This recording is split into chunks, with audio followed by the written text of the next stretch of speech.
Greetings, my friends. This is Gilles Mansillon. I come to wish you a good Sunday. Today, I'm called to return to speak. I wasn't really sure what to talk about, but it's very important to work with all the invisible forces of the universe, to know that we have those invisible intelligence that can provide wisdom, understanding, and we all have that disconnection. And so it is good to understand also our faith is being tested with all kinds of things. It's all about relationship to energy, and so as we learn a lesson, we're no longer confronted with the old energies, for all is part of the great divine plan.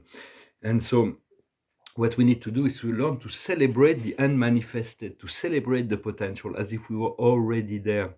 They are the manifested reality and the unmanifested reality. The manifested reality comes from the past, and the unmanifested reality comes from the now, and it's will be happening in the future.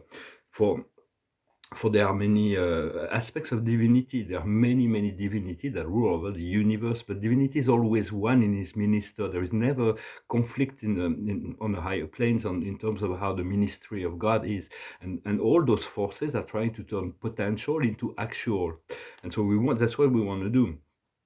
So it is very much about celebrating the unmanifested potential, so it can become the actual, the new actual. For we have this God within ourselves, and that is very essential to learn that, to know that, and this potential of connection with God within ourselves is the highest peace. Is a piece of it represents it is the manifestation of peace, of joy, of abundance, of freedom, and so it is, and for all the earth as well, as we do that collectively.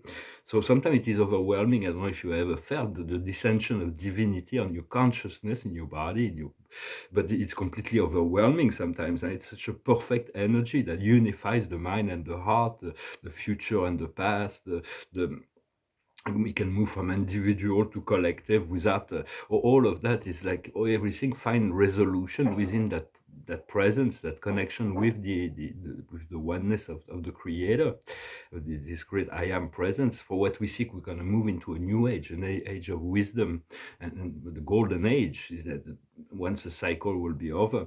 But what we'll seek is wisdom, for wisdom is the highest manifestation, the highest utilization of knowledge.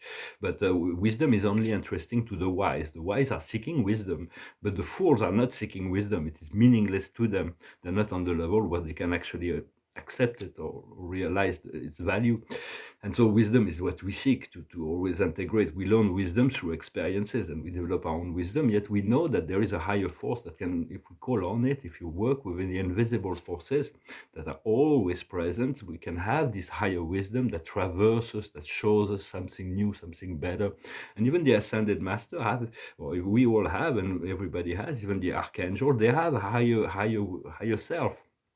There is always higher wisdom that can be there are beings that are created that are not evolving. They are created perfect. God creates beings that are learning through experience, and God created beings also that are created with administrative wisdom or whatever to manage the universe, and those are not growing. They are the wisdom of the universe manifested in order to rule over things. But always always respect the wisdom of those who have more wisdom, and always respect the ignorance of those who have less wisdom. So it's like one of the commands.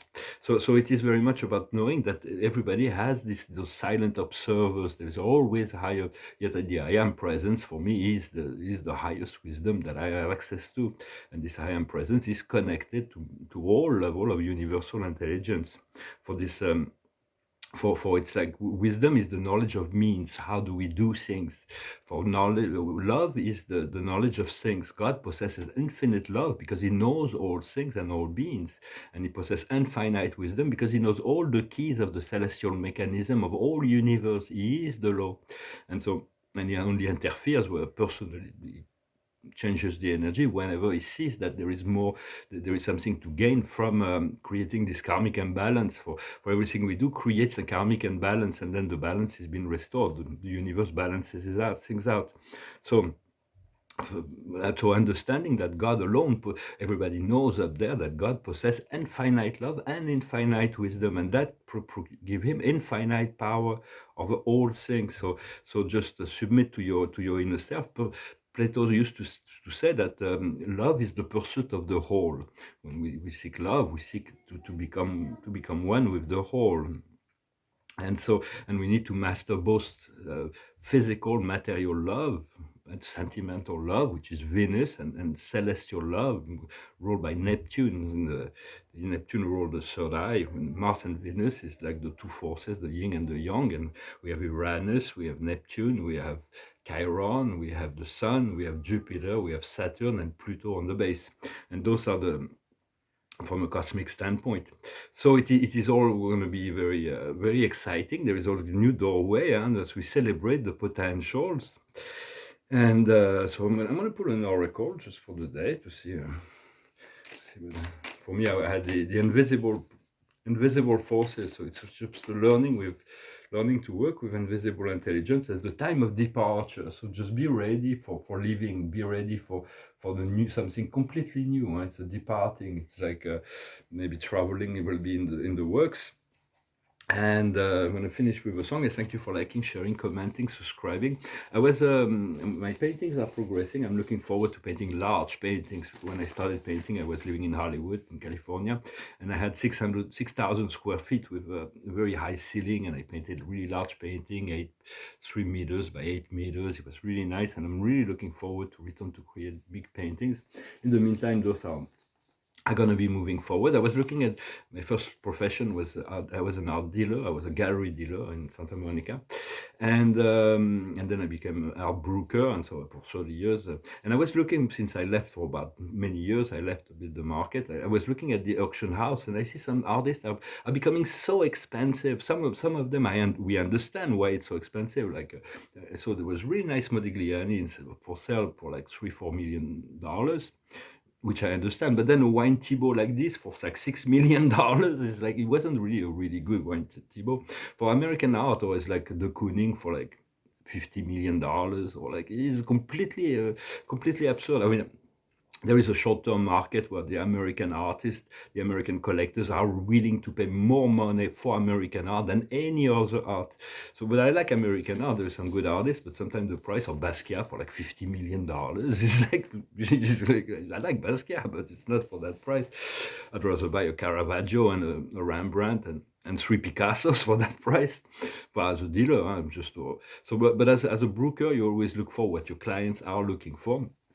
And see, Magritte also, the prices of Magritte has been really up, because it's not all that important. I think there is all the hype and the market of the present, and then there is the long-term value in terms of what they brought to human consciousness and history. So it is, but for me, buying art is really from the heart. It's like, you love that piece, and just it's something that has to come from the heart, although there is speculative aspect to that.